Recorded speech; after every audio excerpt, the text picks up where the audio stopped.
Good morning, YouTube. And I want to send a special shout out to my client in St. Augustine. And she and I was having a conversation about how well a banana plant might grow in our area.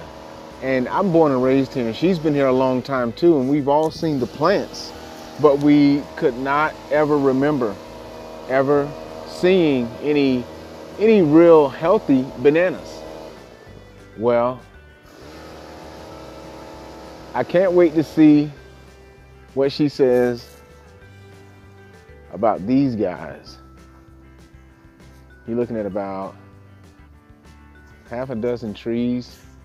Two of them have two nice clusters. These guys are the biggest ones. These are the smaller ones. Look at that. I have to check with my customers to see. They look like these would be edible. I wonder if the squirrels are always trying to steal them. Well, there you have it, internet. If you haven't seen one before, it's a Duuuval Banana. They got those. It's not just in Tampa and Miami.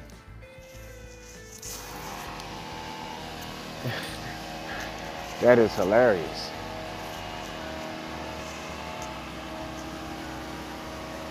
Subscribe for more videos. FloridaProLawnCare.com, 904-321-9181. Life is a banana.